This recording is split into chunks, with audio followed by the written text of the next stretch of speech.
Live from New Delhi, you're watching DD India, India's voice to the world. I'm Mark Lynn. Namaskar. Coming up in News Hour.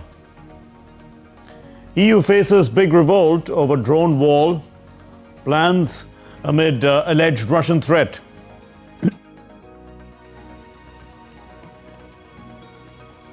Israel-Hamas Truce Wavers as hostage prisoner swaps expose fragile West Asia peace.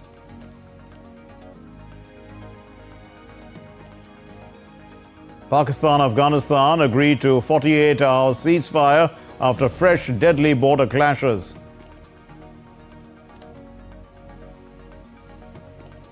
US Treasury Secretary Bessent slams China's rare earth curbs. He urges allies to unite and de-risk supply chains.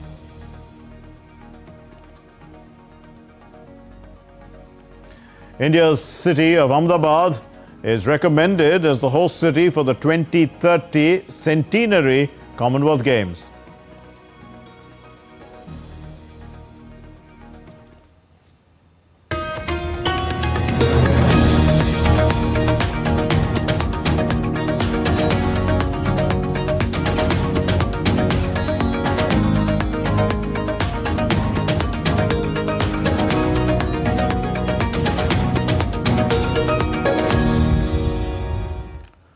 Tensions along the Pakistan-Afghanistan border have again erupted into deadly clashes, prompting a 48-hour ceasefire agreement between the two sides. The truce comes after days of heavy cross-border fire and airstrikes that left dozens dead.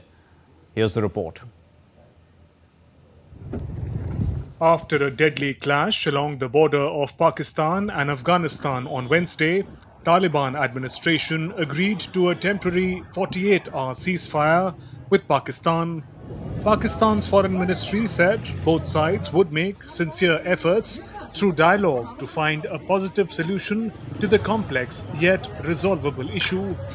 The truce followed after more than a dozen civilians were killed in Afghanistan earlier in the day as fresh fighting erupted, shattering a fragile calm that had briefly returned after weekend clashes.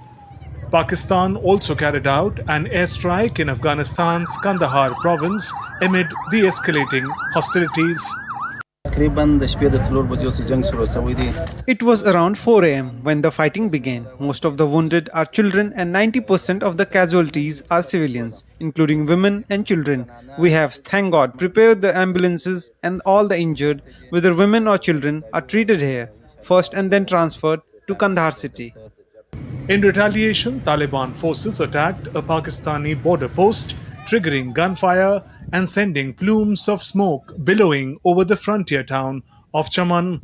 Officials in Pakistan said at least 4 civilians were wounded on their side of the border. 4 of us drivers were waiting for passengers near the customs at Chaman border. One old driver, a Baba, brought us to the hospital. Violence between the two countries has intensified since twin explosions in Kabul last week and others outside the capital, which the Taliban administration blamed on Islamabad. The bombing sparked a series of deadly border skirmishes in which dozens of soldiers and civilians have been killed on both sides. For now, all eyes are on whether this short-term ceasefire can hold and whether both sides can pull back from the brink of a deeper conflict. Bureau Report, DD India. Rising airspace threats. EU leaders who are facing those threats propose a drone wall along eastern borders after the Russian drone incursions. Now, the plan, featuring radars, missiles and interceptors, was dismissed at a NATO meeting in Brussels. Abzarul Hassan reports. Amid rising concerns over airspace violations, European leaders are working on a plan to build a drone wall to protect the eastern borders of the European Union.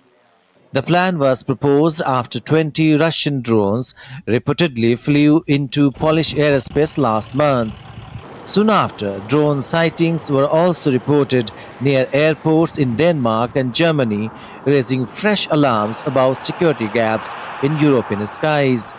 These incidents have added urgency to EU's efforts to improve aerial defenses. The proposal was put forward by the European Commission President Ursula von der Leyen and is now a key topic at a NATO defense ministers meeting in Brussels. Leaders are discussing how to strengthen border security and continue supporting Ukraine amid the ongoing war. NATO Secretary General Mark Rutte said that leaders are focusing on improving deterrence and defense. We also discussed our deterrence and defense posture and some of the ways in which we are innovating to deal with new and novel challenges, including those posed by drones. As a result, NATO will implement a number of additional counter-drone measures that will build on and expand and accelerate our ability to counter drones. United States Defense Secretary Pete Hegseth, while addressing sidelines gathering in Brussels, said that the US commitment from NATO countries will lead to increased firepower, which will directly support Ukraine through a special program. Now those commitments will soon translate into capabilities, which is the most important aspect of it. And one part of that, of course, is Pearl, is the initiative where European countries buy US weapons, transfer to NATO for the fight in Ukraine to bring peace to that conflict. Germany, meanwhile, has taken a major step by announcing an $11.6 billion investment in drone-related defense systems over the coming years. Germany will of course make a visible contribution here. Above all, we want to ensure that the many individual measures work together like clockwork. And to achieve and guarantee this in the coming years, Germany will invest 10 billion euros in drones of all types and levels. Defense experts say the proposed drone wall will include a wide range of systems, from ground-based radars and missiles to fighter jets, interceptors, drones, and electronic warfare tools. These will work together around the clock to detect and stop threats. You need to build an integrated system, and that means that an aircraft spotting some drones coming in from one direction can quickly communicate with a ground defense system. Let's imagine that those aircraft have run out of missiles, so they can quickly cue that those drones coming in to a ground system that do have ammunition. Analysts believe the project is also a test of how much the EU can contribute to defense, an area that has long been led by NATO and national governments. With growing calls, especially from US leaders like President Donald Trump, for Europe to take more responsibility for its own security. The drone wall could make a turning point. Mohammad Absarul Hassan for DD India. Ahead of the 2025 annual meetings, the IMF has spotlighted India as a standout in the global economy, raising its growth forecast, praising reform momentum as well, and calling the country a key engine of global expansion amid rising global uncertainty. Here's our report. Ahead of the IMF World Bank annual meetings in October 2025, the IMF has offered a notably upbeat assessment of India's economy. The IMF raised India's 2025 GDP growth forecast to 6.6%, citing strong Q1 performance that offset the impact of US tariffs. IMF Managing Director Kristalina Georgieva called India a key driver of global growth, especially as other major economies slow down. Georgieva praised India's bold reforms and consistent policies, saying the country is proving its doubters wrong. India's June quarter GDP hit a five-quarter high of 7.8%, driven by manufacturing, services and construction. प्रधानमंत्री मोदी जी के नेतृत्व में भारत निश्चित विश्व की सबसे तेज गति से बढ़ने वाली अर्थव्यवस्था इस साल भी रहेगी, आगे आने वाले कई वर्षों तक बनी रहेगी और 2047 तक जो विकसित भारत बनाने का दृढ़ संकल्प लेके देश चला है, उसमें हम अवश्य सफलता पाएंगे. The IMF's remarks position India as a standout performer in a challenging global landscape, with reform momentum and resilience at the heart of its economic story. We have in our report a downside scenario. These are not these very specific details of what is being considered right now, but it illustrates the potential for the global economy take a turn for the worse if trade tensions become more elevated. While the momentum appears strong, the IMF does forecast that growth is expected to moderate slightly to 6.2% next year. Bureau Report, DD India.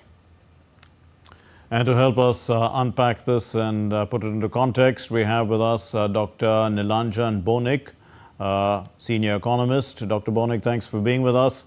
Now, what reforms have influenced the IMF's upgraded growth forecast for India? There are two important reforms, Mark, which has happened this year. First, when the budget was placed, Finance Minister has given a big boost to the middle income category people by slashing down the income tax rate. And recently what we have seen is the rationalization of GST. Now this too means a big boost to the consumption expenditure. Now you should know that one of the biggest driving factor for the India's GDP is our consumption expenditure. It contributes close to 60% of our GDP. And what is happening because of GST rationalization and because of giving more purchasing power in the hand of the middle class, you see that more and more number of rural sector participation is coming into play. For instance, you have also noticed government is giving a big push to digitization. Yes. So all this way of doing transaction, be it through UPI or for Google Pay, are actually trying to democratize the way we do business. Also, because of GST rationalization, we see more number of MSME players. They are actually now getting credit because now their account is getting formalized. Also because of their transaction using digital payment system. So Dr. Bonik, Dr. Bonik, you're highlighting a lot on the domestic economy front and the sustained pressure or the actual demand pull factor. But how sustainable is India's current growth trajectory given the tariff pressures that the US has put on the global economy? See, tariff pressure is not going to impact that much. Even if you look into the IMF report, elsewhere in the world, the impact of tariff they are saying is only 0.7%. It's actually less than 1%. Now, why that is happening? Because most of the countries, they have already negotiated with US, and they are actually, the effective rate of US tariff has now drastically come down from that 25% to around 14%. The only two countries with which US is still going to reach an agreement is China and India. You have heard that yesterday or last week, US have imposed 100% fresh tariff on China. Now, both China and India, they are domestically very strong. And India, of late, we have signed lots of free trade agreement with other countries, predominantly in Europe, as well as Middle East. So in terms of Indian exports, in addition to our domestic consumption, because domestic consumption is resilient, because if you look into the demographic factor, we have one of the youngest demography. The median age of our population is 28%. So the consumption is going to sustain at this level, if not grow further. Right. And because of this reforms, which I just now stated, what you're going to see more and more economic activities are going to formalize, which is also going to have a positive impact on the growth rate of GDP. You should also remember earlier what was happening because before the rationalization of tax rate, or for that matter, government initiative for digitization, or for that matter, government initiative to put money into a manufacturing sector in terms of giving them more benefit, or for that matter, building all the infrastructure. These have got huge multiplier effect. And that is actually creating more income generating more income in the hands of people. And that is why we are seeing that the Indian economy is resilient. And quarter after quarter, we are recording growth in excess of 6.5%. Yes, indeed. So, Dr. Bonik, you mentioned about the resilience of the Indian economy, but how are we talking about long-term resilience as well? Or is this, because the reforms you mentioned were 2 for this year, should that reform model be continuing for the medium to long term for that resilience to continue? I think the reform is going to continue. For instance, what I expect from the government is to see reforms coming in the labor laws, because although the central government has initiated reforms in the labor law, but if you are looking into some of the states in particular, it is not being implemented. So when the labor law is also implemented at the state level, also if you see in terms of disinvestment, that is another sets of reform which the government can undertake. All these future reforms will actually again bolster our economic resilience, something I was talking about. Indeed. And I'm very sure that going forward, because of our demography, because of our young working age population, because of our push into the domestic manufacturing, because of government giving more incentive in terms of building infrastructure, because of digitization and rationalization of existing tax system, the cost of doing business has come down, and India as a market is going to grow further. And I have no doubt that this economic growth is continue to happen Yes. even in the future. We leave it there. Thank you very much, Dr. Nilanjan Bonig. Thank you for helping us understand that and putting that into context for us. IMF, very bullish about India just before their annual meetings. Now, still to come on DD India News Hour. The Syrian President Ahmad al-Shahara meets the Russian President Vladimir Putin in the Kremlin.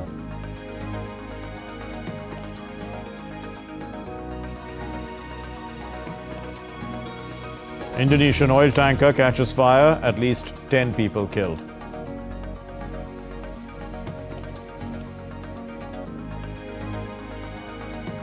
The Kenyan president declares 7 days of state mourning after the passing away of the former Prime Minister Raila Odinga.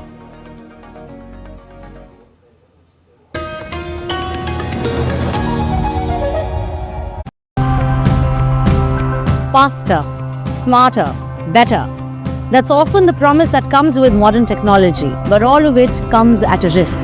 To deal with this kind of mismatch, we have created a master plan based on population projections up to 2055.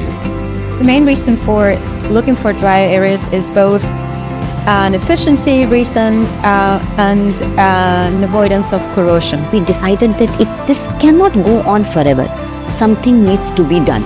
And we also were very certain that only technology option will be the best option, because human intervention has several limitations. The big advantage is you don't have to go back to the start of the chain like mining iron ore. Eisenerz des Anfangs, und you can reuse materials that have already been processed.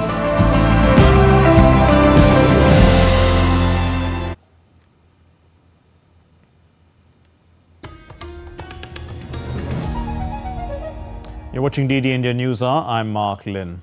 The Israel-Hamas truce faces fresh strain as hostage exchanges continue under a US-brokered deal. Relief and grief mix in Israel, where survivors return home while some loved ones arrive in coffins. Now, aid is entering Gaza through Egypt's Rafah crossing, even as Hamas reasserts control on the streets, with US President Trump warning of strikes unless the group disarms. The fragile ceasefire hangs in the balance. Nishchoy Roy reports. In a region where diplomacy balances on the edge of conflict, the Israel-Hamas truce faces fresh strain. As hostage prisoner exchanges unfold under a US-brokered peace deal, the shifting ground in Gaza reveal how feeble Middle East stability truly remains. The joy of hostages' release turned to a grief for those whose loved ones were returned lifeless after years in captivity. An Israeli doctor said on Wednesday that 10 of the 20 survivors freed from Hamas captivity are in stable condition, but warned their recovery could take months or even years. We believe that some of them may start being discharged to outpatient care hopefully at the beginning of next week, but there will be some that probably will need more time. We focus both on their physical care, medical, nutritional, and so on. The Israeli Defense Forces on Wednesday confirmed that a body handed over by Hamas under the ceasefire deal was not among the hostages. 3 slain Israelis, Tamir Nimrodi, Uriel Baruch, and Ethan Levy were identified among the 4 bodies returned. So far, Hamas has released 20 living hostages and 8 bodies under the US brokered Gaza peace deal, while 20 more bodies are yet to be handed over as per the agreement. Hamas, the terror organization, is required to uphold its commitments to the mediators and return all of our hostages as part of the implementation of this agreement. We will not compromise on this, and we will spare no effort until our fallen hostages return, every last one of them. Hamas agreed to release all 48 of our hostages in phase 1 and made the specific confirmation to President Trump, and we are expecting to see the terror organization uphold their side of this agreement. Meanwhile, 8 trucks rolled into Gaza through Egypt's Rafah crossing early Wednesday after Israel eased humanitarian access. But inside Gaza, tensions remain high. Hamas fighters have re-emerged, deploying security forces and executing alleged collaborators, signaling their renewed control. US President Trump has warned of military strikes on Hamas unless the militant group disarms, a statement that could reshape the already fragile truce. I don't have to explain that to you, but if they don't disarm, we will disarm them. They know I'm not playing games, okay? Now, we did something monumental. We got the hostages back. That was the first thing we had to do. Above all else, get the hostages back. Now, they misrepresented because we were told they had 26, 24 of dead hostages, if we can use those terms. As aid rolls into Gaza and grief unfolds across Israel, relief and loss define the uneasy calm. A fragile pause in a conflict, still far from peace. With Nishar Roy, Amit Mukherjee for DD India. The Russian President Vladimir Putin on Wednesday congratulated the Syrian President Ahmad al-Shara on the successful conduct of the parliamentary elections earlier this month, expressing Moscow's readiness to deepen ties with Damascus. Putin made the remarks as he welcomed Shahara to the Kremlin, the Syrian leader's first visit to Russia since taking power after toppling Moscow's longtime ally Bashar al-Assad late last year. In response, President Shahara assured President Putin that Syria remains committed to honoring all previous agreements between the two countries. At least 10 people were killed and 18 injured after an oil tanker caught fire in Indonesia's Riau Islands province. The fire broke out at the MT Federal 2 while it was docked and was undergoing repairs in Indonesia. Officials informed that the injured are receiving intensive care at several hospitals. The ownership of the vessel is still unknown. Raila Odinga, the former Prime Minister of Kenya, passed away at the age of 80. Kenya's former Prime Minister was a perennial opposition figure in Kenyan politics and had been at the center of the country's political journey since the 1990s. In his address to the nation, Kenya's President William Ruto announced 7 days of national mourning for Raila Odinga. In honor of the Right Honorable Raila Amolo Odinga's extraordinary contribution to our nation, I have declared a 7-day period of national mourning, during which the national flag shall fly at half-mast across the Republic of Kenya and in all our missions abroad. Our former Prime Minister, Raila Amolo Odinga, shall be accorded a state funeral with all attendant honors. Supporters took to the streets of Kisumu to mourn the Kenyan leader, the opposition leader Raila Odinga. Many were seen in shock as well, and some held branches as a symbolic gesture of respect.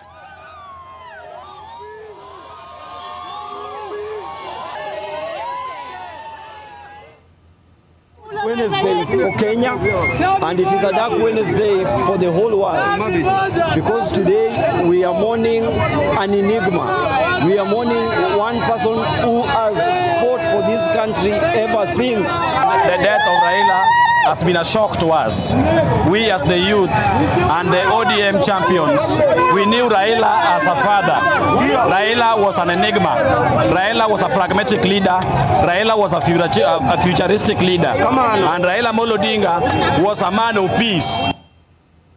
The US slammed Beijing's rare earth export curbs as China versus the world on Wednesday.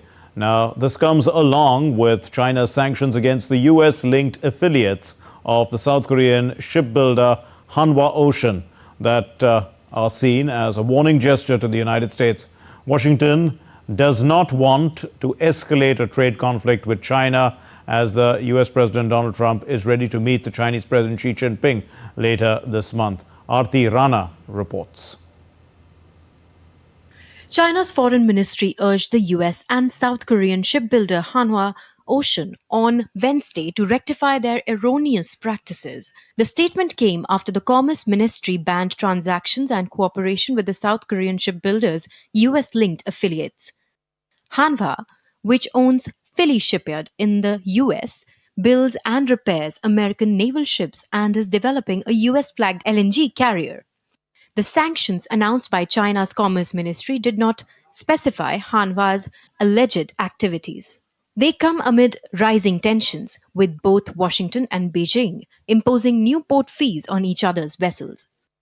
Chinese Foreign Ministry spokesperson Lin Xiyan said that they should stop harming China's interests. We once again urge the US and the relevant companies to respect the fact and multilateral economic and trade rules, abide by the principle of market economy and fair competition, rectify their erroneous practices as such as possible, and stop undermining China's interest. In the latest developments, US Treasury Secretary Scott Bessent said Wednesday that he was optimistic about trade talks with Beijing following a new surge in tensions over rare earth exports. And make no mistake, this is China versus the world. They have put these unacceptable export controls on the entire world. China is a command and control economy, and we and our allies will neither be commanded nor controlled. This should be a clear sign to our allies that we must work together, and work together we will. Though China has clarified that it was ready to fight to the end in a trade war with the United States, US President is also threatening to cut trade ties with China, targeting cooking oil imports as part of broader tariff actions. Trump says it is aimed at narrowing a wide trade deficit, bringing back lost manufacturing and crippling the fentanyl trade. China's announcement is nothing more than a global supply chain power grab. While China has taken a number of retaliatory trade actions against the United States, Europe, Canada, Australia, and others in recent years, this move is not proportional retaliation. It is an exercise in economic coercion on every country in the world. Trump defends his tariffs as a strategy to reduce trade deficits and revive US manufacturing, with China's Communist Party meeting this month to chart a 5-year economic plan prioritizing technology and manufacturing. The rivalry with the US is unlikely to ease soon. Aarti Rana for DD India. India's GST collections have hit a record high of 1.89 lakh crore rupees in September 2025, the highest ever. Now, the surge comes after major GST reforms rolled out on September 22, bringing relief to traders, patients, as well as home buyers. Now, from healthcare to real estate and everyday essentials, these reforms are being hailed as the real Diwali gift for the people. Here's our report.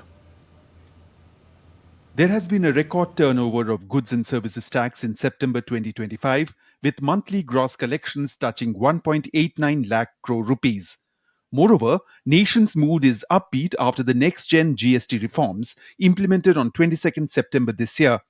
Be it traders or common man, every segment of society is hailing this move. GST revision, we can feel the difference when we do the purchase. There are lots of margin difference in different products which we use in household daily activities. So there is probably like the monthly budget that we are planning in a family basis. There is a much more difference between the usual price and after the GST revision. Prices of goods have stabilized with the tax system becoming transparent, leading to ease of doing business. The Indian government has also done away with GST rate on life-saving drugs and health insurance. This move is a big relief for patients suffering from serious diseases. Reduction in the drug GST will reduce ultimately the cost of drugs, which can be utilized by many more cancer patients, and the cure rates and control of cancer rates will increase, and many more patients will be cured and benefit from this step. People of Hyderabad termed the doing away of GST on insurance a very welcome step.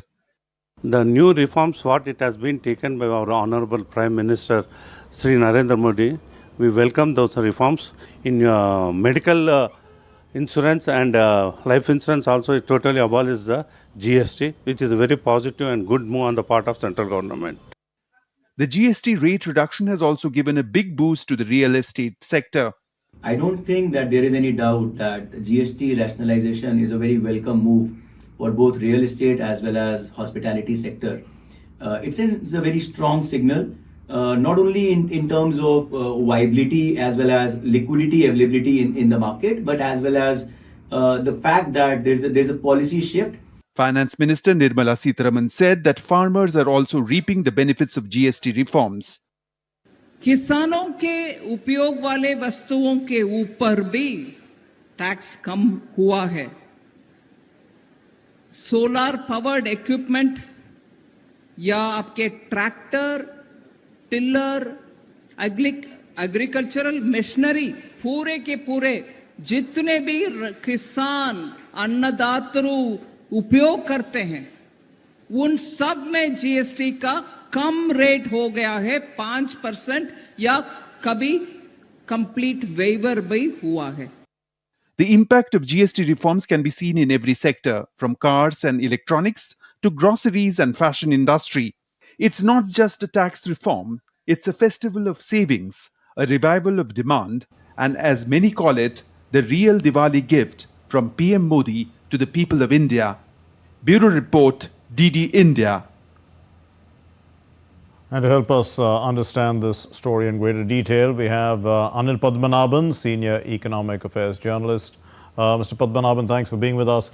Now, to what extent has, the GST 2.0 contributed to, let's say, better compliance, also the higher collections that we are talking about, that the story referred to as well? See, Mark, by restructuring the slabs and squeezing almost 90% of the commodities between 5 and 12%, the government has, the GST Council rather, has basically disincentivized people from not paying taxes. It makes no sense for them not to pay because such low levels of taxes. I'm talking of the producers of goods. On the other side, the classifications also which have been shrunk, all of this have contributed to creating an ease of doing or rather living for the average consumer in this country. And the big fallout has been that this pass-through has been witnessed. So we have seen in the latest retail inflation numbers the first signs of this pass-through. We'll have to wait till next month's numbers come in. But as of now, it's very clear that this price reduction has been passed through to the consumer. So which is why, and its timing is perfect, it's just ahead of the festival season. So we are seeing a big pickup in consumer demand and presumably at a lower price level. And it is already forcing analysts to lower their inflation estimates for the entire year. So a collateral gain of all this is that it gives the Reserve Bank of India more space to probably cut interest rates either in the next review or the one which follows. Mr. Padmanabhan, is this consumption-led growth sustainable for the medium to long term? We hope so, Mark, because one, there's a lot of pent-up demand. Secondly, the reduction in prices has created a kind of space in household budgets. Fine. Thirdly, what we have seen, which is not related to GST, but it impacts consumer demand, is that gold prices have gone through the roof. And a recent study says that India's household own like $3.8 trillion dollars worth of gold. And we already know gold loans, etc., are very popular in India. So I suspect households will exploit this opportunity to probably, trade in their gold for cash, which would again create another wealth effect in the households of this country. All of this contribute to demand being sustained. And of course, finally, an excellent monsoon that we have just seen creates another base as far as the rural economy goes, because it creates a better prosperity, thereby more real income, more income. And of course, falling inflation creates a lot of real income. So there is a kind of wealth effect taking root in the entire economy. So I presume this will sustain over the next few months too, despite all the inclement circumstances that we are witnessing externally. Can we also say that, increased digitalization, e-invoicing and all these things are also helping the surge in GST revenue? Oh, absolutely, Mark. There's no doubt about it. I think the GST was built on a digital framework, and it took a lot from the UPI framework. And we have seen what UPI has done on digital transactions in this economy. Various estimates are floating around. I think about 80 to 90% of transactions are now done digitally. And last month, some 20 billion transactions were done. Of this, about 70% are between around 200, less than 200 rupees, which means it is being done by the masses and not some elites using their own mobiles or digital forms of transaction. So it's been very inclusive. So definitely the plumbing in the Indian economy has improved dramatically thanks to the digitization efforts in various spheres, including GST. And is the economic expansion also a result of then the structural improvements that we're talking about? Also, good policy decisions. I mean, the reforms are important that are bringing about all this pent-up demand, this surge, the consumer going out and buying things.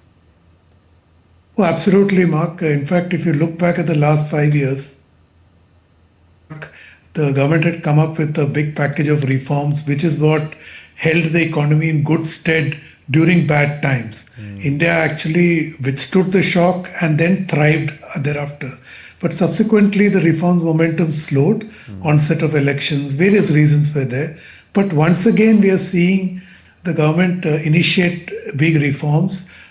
Ease of doing business is another big target area. So if they continue this momentum, in fact, the outcome that we have witnessed in the last few weeks should incentivize the government, both the union and state governments, to undertake the second generation hard-nosed reforms, which will take the Indian economy to a different growth trajectory than what it is today. And finally, Mr. Padmanabhan, are there any risks for fiscal stability going forward, or everything looks pretty stable?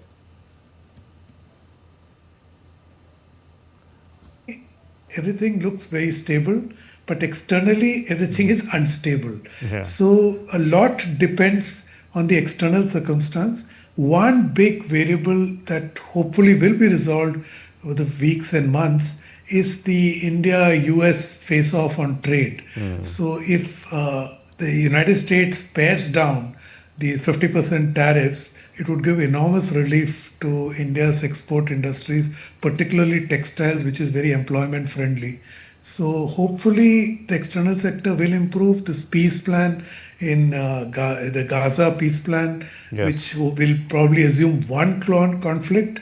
Presumably the second big conflict, Russia-Ukraine too, can be overcome, which means the external situation can improve. But that's the only downside risk that India faces right now. We leave it there. Thank you very much, Mr. Anil Padmanabhan. Thank you for putting that into context for us.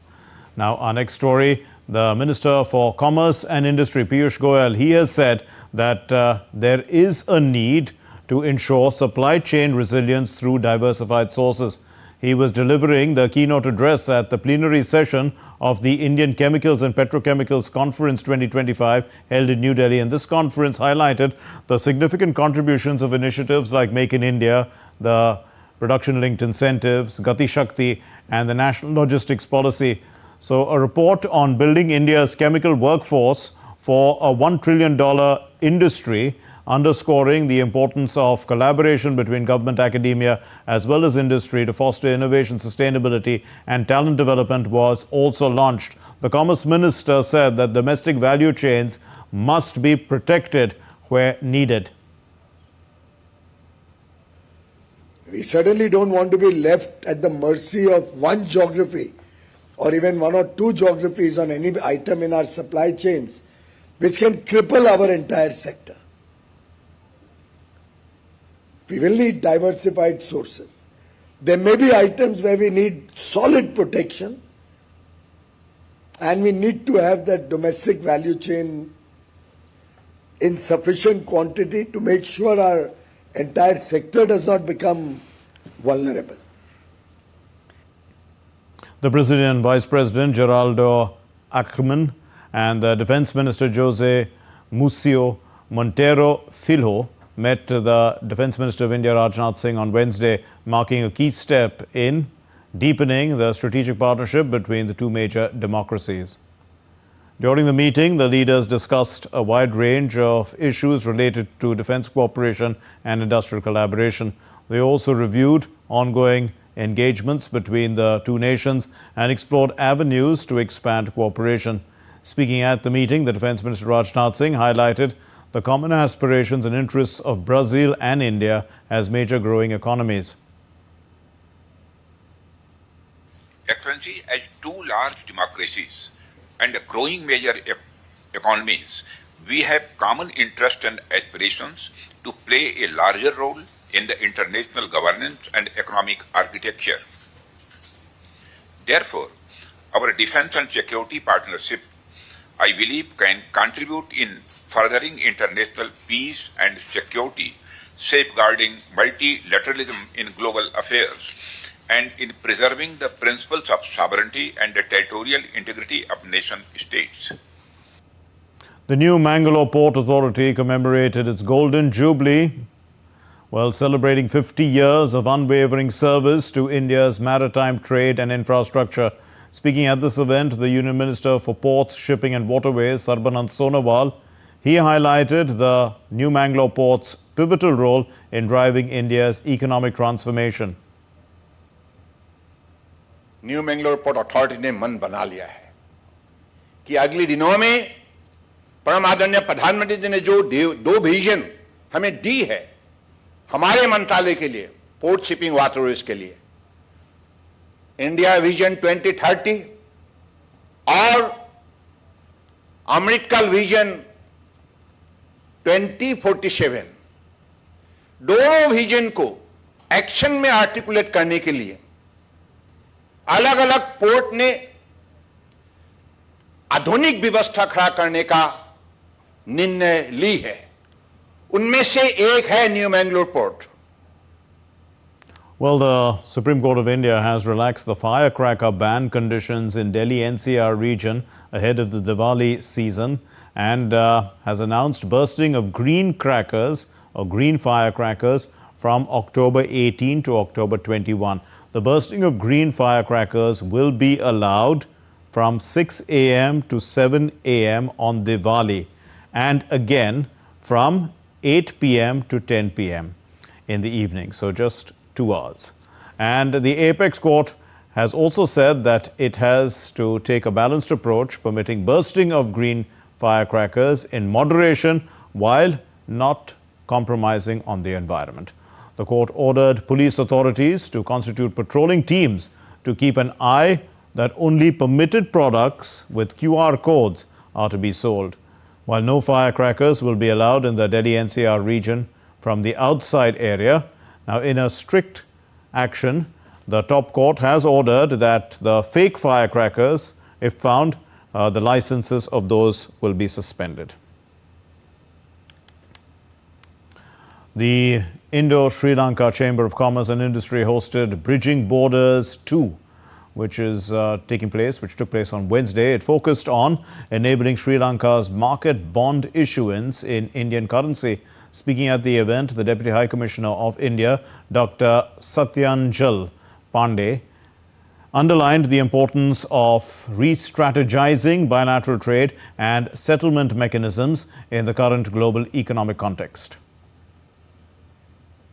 High time that like-minded countries, in this case India and Sri Lanka, must re-strategize and reshape our approach to the bilateral and regional trading, trade settlement mechanisms, and mobilizing innovative financing models. The conversation today on leveraging the bond market in our countries is therefore a right step in this direction. And still to come here on DD India News Hour, the 10th edition of Expand North Star concludes in Dubai.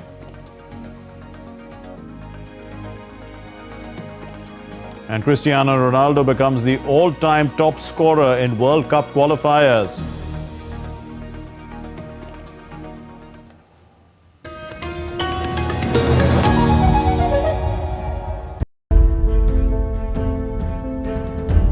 There's so many invaluable artifacts that the British have taken from our country.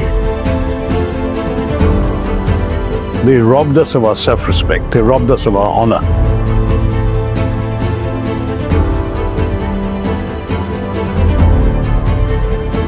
Loot was never innocent. It was painful. The word loot, that was stolen from India too.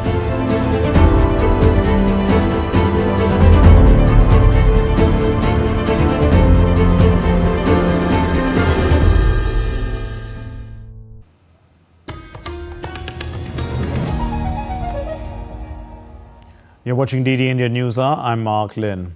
As Expand North Star 2025 wrapped up on Wednesday at Dubai Harbour, Indian startups stole the spotlight with around 300 companies showcasing cutting-edge innovations at the 4-day Global Tech Exhibition, organized by the Dubai World Trade Center and hosted by the Dubai Chamber of Digital Economy. The event highlighted India's growing role in the global startup ecosystem with entrepreneurs from sectors like AI, climate tech, retail, as well as retail technology and cybersecurity, semiconductors, health tech and ed tech making a strong impression.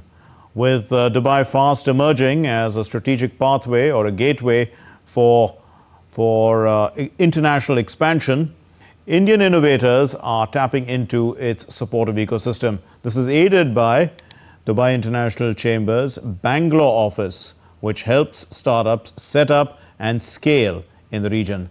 The 10th edition of the Expand North Star drew over 2,000 startups, 1,200 investors and 40 unicorns, reinforcing its status as one of the world's most influential platforms for connecting ideas, innovation and investment. We are exhibiting here at Expand North Star Dubai. This is a 4-day event and we are supported by TEPC, Telecom Equipment Promotion Council, and they have helped us get a very good booth at the India Pavilion. There are around 400-500 startups in this area, from not just from India, from other countries. So we have built our product, it's bootstrapped, and now we have come here to get investments and expand our market reach in UAE and the Gulf. And this gives a very good platform. We plan to come here again, and along with the Expand North Star, there is a GuideX happening also. So a lot of footfall is there. We've been able to attract a lot of people, investors, as well as potential customers. And it's a really good opportunity by the GuideX and the Indian government to give startups a platform and gain investments. The Nepali Congress President Sher Bahadur Dubba, who came into the public after over a month of Gen Z protests, has entrusted the responsibility of acting president of the Nepali Congress Party to the Vice President Purna Bahadur Khadka. The chairperson of the largest political party of Nepal, Duba, had attended the Central Committee meeting of the Nepali Congress and announced that Vice President Khadka will be the acting president. Duba has, however, argued that he assigned Khadka as the acting president, citing health reasons.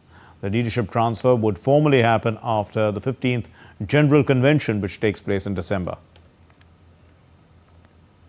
You're watching DD India News Hour. Time now for the sports news. And the Commonwealth Sport Executive Board, it has said that the Indian city of Ahmedabad has been recommended as the host city for the 2030 Commonwealth Games. Now, the board also said that it will propose Ahmedabad in the western state of Gujarat to the full Commonwealth Sports membership for approval at the General Assembly in Glasgow on November 26. Ahmedabad has been chosen ahead of Abuja, Nigeria, by the Commonwealth Sports Evaluation Commission. The 2030 Games, these are set to commemorate 100 years since the inaugural event was held at Hamilton City in Canada. Now, India, we remember, hosted the Games in 2010 in New Delhi.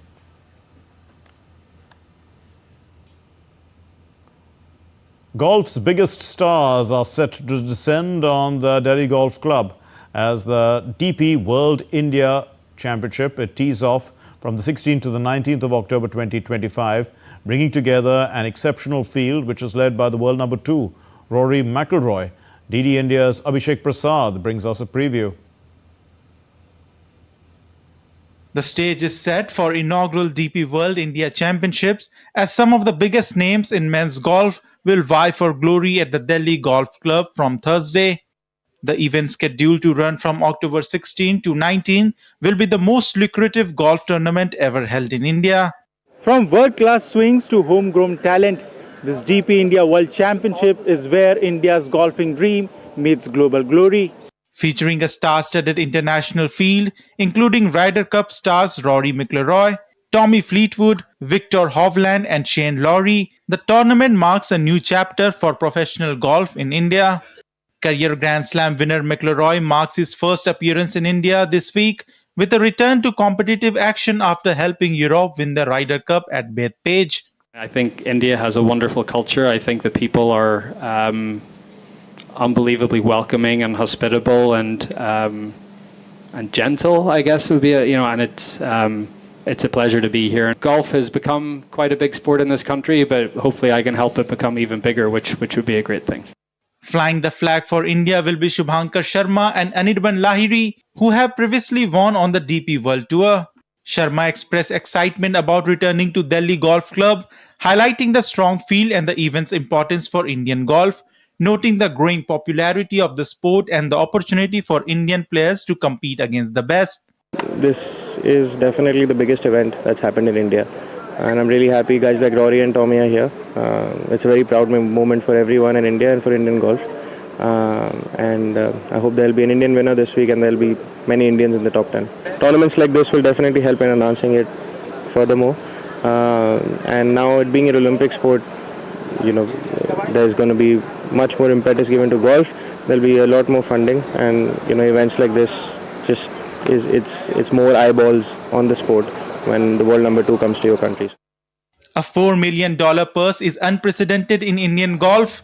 That signals serious investment and confidence in the potential of golf in India. Having multiple DP World Tour events in India in the same season, this plus the Hero Indian Open emphasizes that India is becoming an important destination on the international golf calendar. With global stars and India's finest golfers sharing the same fairway, this DP India World Championship is not just a tournament, it's a testament to how far India has come and how further it can go. With cameraman Manoj, this is Abhishek Prasad at the Delhi Golf Club, DD India. Well, the Portugal striker Cristiano Ronaldo has become the top goal scorer in World Cup qualifying history, and he's done so at the age of 40. But Ronaldo also netted his 40th goal and then his 41st qualifying goal against Hungary, and he overtook the former Guatemala international Carlos Ruiz, who had scored 39 goals between 1998 and 2016. Portugal were held to a 2-2 draw by Hungary as Dominic Szoboszlai struck a stoppage time equalizer after 2 goals from Ronaldo had put the hosts ahead. Ronaldo, also the all-time top international goal scorer, has 143 strikes, aims to play a 6th World Cup in the United States, Canada and Mexico next year. ICC has released the updated rankings for the men's cricket scenario. Afghanistan's Rashid Khan and Azmatullah Omarzai, they have moved to the top after sweeping the ODI series 3-0 against Bangladesh. Rashid claimed his spot at the #1 ODI bowler of the world, while Omarzai has returned to the summit of ODI all-rounders. Ibrahim Zadran leapfrogged 8 points to settle for the 2nd spot behind the Indian captain Shubman Gill in the batter rankings. Now coming to the test format, and well, the Indian players have surged in the rankings as well after sweeping the home series against the West Indies. Yashasvi Jaiswal rose to the 5th spot behind England's Joe Root in the list of test batters. The left-arm wrist spinner Kuldeep Yadav has climbed 7 spots. He's now the 14th best bowler in the world after scalping 12 wickets in the 2 fixtures. Despite being on the losing side, Shai Hope has moved up 34 places and he is the 66th. He's equals 66th. And the Centurion John Campbell has also moved up to 68. Hopefully they will also rise because they really played very well.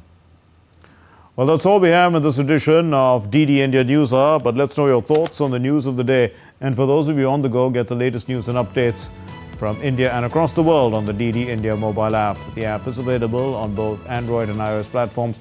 Scan the QR code and download it now. We'll be back with more news as it breaks here on DD India. I'm Mark Lynn. From all of us here in Delhi, thank you very much for watching DD India News Hour. Namaskar.